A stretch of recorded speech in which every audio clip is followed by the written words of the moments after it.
aho ni muri zone Buringa komine Gihanga aho aborozi b'inka bari buzuyemwo intuntu n'agahinda bitumwe n'amararo yabo yazindutse arabomogwa n'abapolisi bari kumwe n'abajejwe amashamba muri ako karere. Uyu mwungere arabitwiganira. Tubona batangiye kubomora haje abageze ngaha naho nyene bahita barabomora.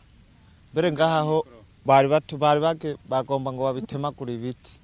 Abantu reba barabaremera tireka gutemagura ibyo biti by'abandi ngo bomora gusa. Baremera barabomora baca baja mu kirari nyene baca barazisohora. Baca barabomora na haje. Baje kubomora baca kubomora rya muraro haje na. Nta muntu yari kuvuga n'ijambo na rimwe. Kubera abapolisi baca bashaka gukubita umuntu.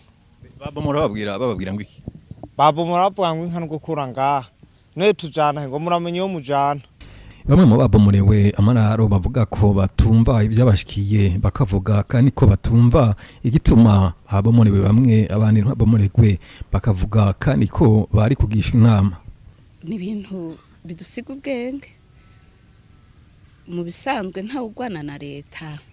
Mu bisanzwe bashatse ko batwimura hako baze bakabomora nk'uko barahamagara umuntu bakamugisha inama ati tuguhaye iminsi 2-3 ube wahavuye. Mugabo kuza kononera umuntu nukuri ibyo bavyita akajagari. Ariko bavetishije umuntu nka jewe ndiwo ngaha kuva kera simbona ingene bafashe iki kiraro ciwanje jenyene akaba ari co babomora. Uwo tubangikanije bakamureka uwo hirya bakamureka.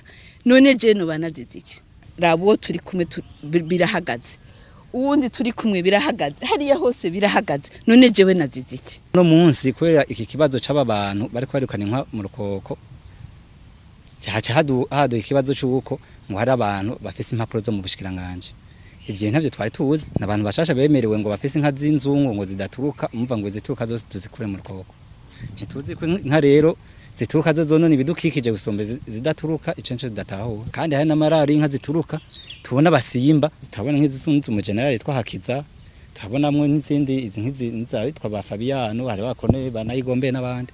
Bamwe mu bungere muri iyo zone ya Buringa bavuga ko batabona ukuntu bagiye kubaho ngo mu gihe bari batunzwe n'uwo mwuga.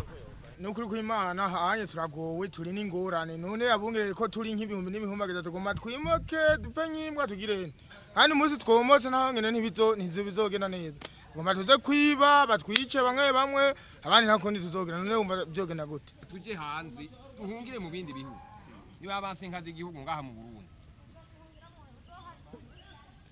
none twogirane duhunge umuntu asamburirwa dupfanye n'inka nyana ditwabirirako. Aje navuye muhira umuntu ntiyahavuye kubera afise haba nagize Imana ndonka akakazi none ko banyomoye ncangirana nukusha dutora amabuye ze turatega imoduga n'ibiki tuvyiba hama batwice canke baturonderera akazi. Abasanzwe batungiye inka muri iyo zone ya Buringa basaba abijejwe ko batunganiriza ngo kuko imiryango yabo igiye kumererwa nabi.